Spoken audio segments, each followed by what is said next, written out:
Aloha, everybody. This is Dave Wallace coming to you from Waipio, Hawaii. And aloha, welcome to my Monday video. Today, I wanted to share with you an experience that just came across my desk, and I was called to help a person that's experiencing spirits for the first time in her home. And to give you a background behind this, there's a new subdivision being built in central Oahu here, not far from where we live, called Core Ridge. And this new subdivision is located right across the street from Waipio um, Costco and the Tony Honda right there. So just north of that, um, those two businesses is you're going to have a large community. So right now, there's a lot of groundwork. They're putting in the roads, utilities. They are digging up the road to put in probably the water and utilities for this place. But almost a year ago, when this project first got out of the way, I remember talking to my wife and saying, "Hey, you know what? With this development coming up and the movement and the clearing that's going on, I wonder how many um, spirits are going to be displaced because open land, like um, like it was although it was being used as agricultural land. Uh, a lot of times we'd see crops of corn being grown and different types of vegetables being grown there. When land is being used for agriculture, there's not much disturbance going on. Um, However, you building brand new homes and stuff, you have to go in and dig up the soil and move things all over the place. So for the habitat over there in that area, spiritual habitat, you're creating a major disturbance. So for me, when I see something like this happening, I see in my mind like displaced animals after a forest fire. Their home's been destroyed, and so they're being pushed out of the habitat to go look for different places. I experienced this um, as a teacher at Campbell High School for over 20 years. When I first started working at Campbell High School, when I drove into the school, into Eva Beach, when I first started working there, both sides of the road, of Fort Weaver Road, there's sugarcane. There's still sugarcane. So as the sugar cane fields began to disappear and homes were being built in these areas, um, a lot of my students who lived in those areas would come to me and say, "Hey, Mister, guess what?" What? Says our house get ghosts now. Really? So we sit down and we discuss what's happening, and some of the students invited me, and the parents invited me to go over to the home and see what we could do. Once they found out that I could, you know, do what I do. Anyway, so um, anytime you have, homes being built on brand new land that was vacant, and a lot of times these vacant lands will have spirits on there, gathering there. And so when you go in and you disturb the ground and you start moving and make the major modifications to the land as you need for a subdivision, um, some of these spirits begin to leave the place. They're forced out of the place and forced to look for new homes. Well, um, to add another layer of, you know, I guess creepiness to the situation is that this Core Ridge development is built right at the edge of Kipapa Gulch.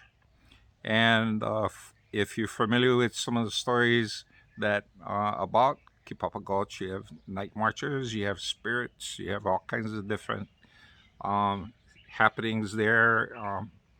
I was called to help one of my family members who was possessed, that was living right at the edge of Kipapa Gulch.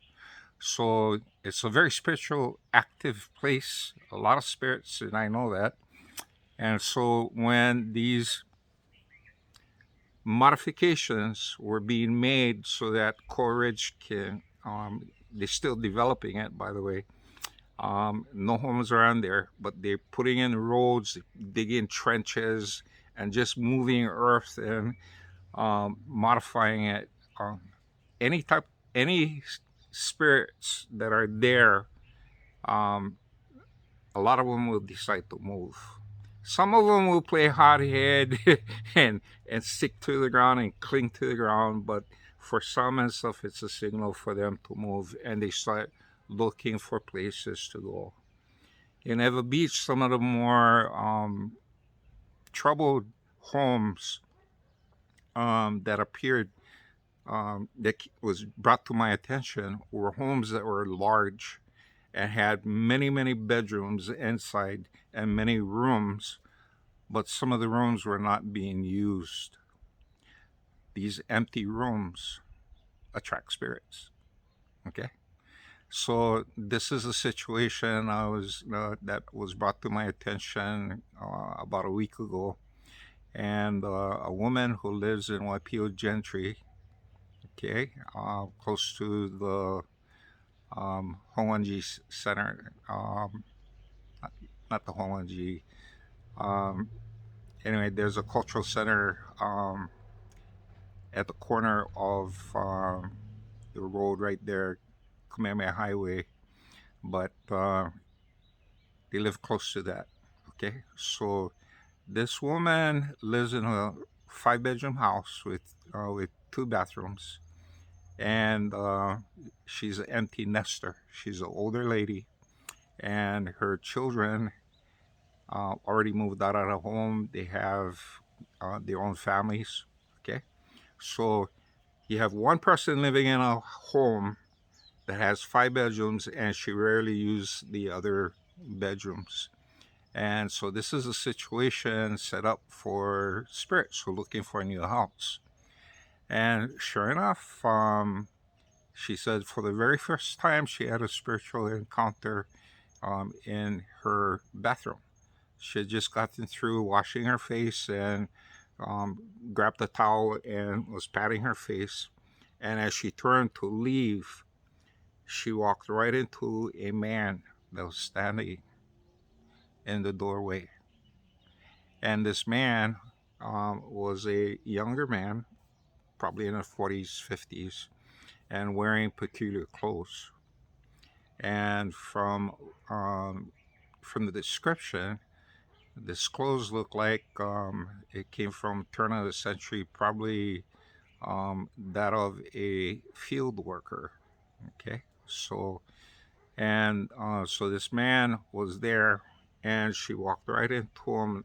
And by the time she realized what was happening, she had the image of this man pressed into her brain, basically.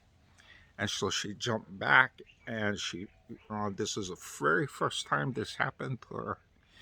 And so after consulting with me, I talked to her to see if she could get family members to come over. And what she needed to do was reclaim the different rooms in her home. And that particular bathroom that she was using at the time, she doesn't normally use it. So when she used it, boom, the spirit was there. So this is an area that looked like the spirit had claimed. So one of the solutions to this is um, spirits will occupy a place that they feel that is abandoned and left alone.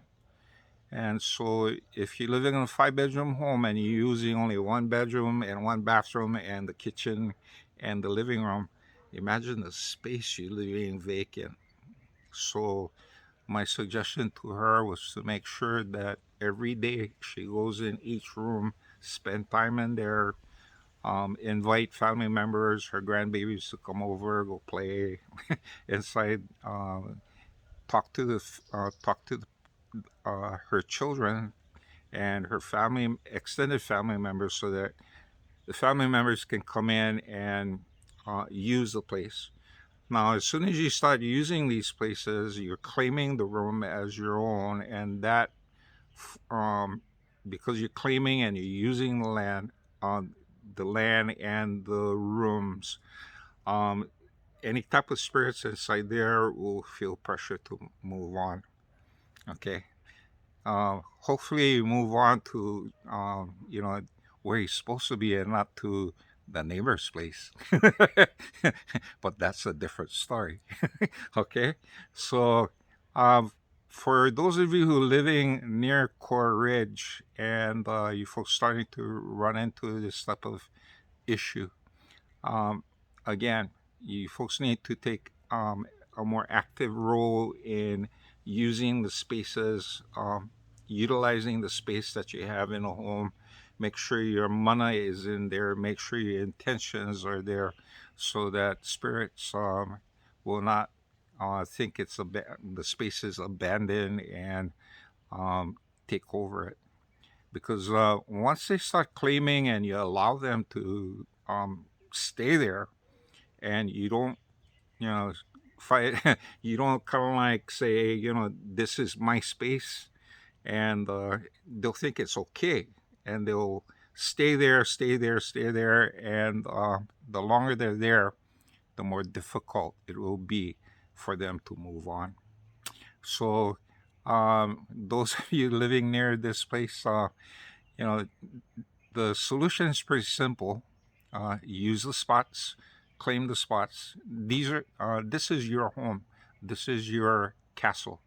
This is your domain. And any type of encroachment, whether it's another person trying to break in your home or a spiritual one, you need to assert your rights.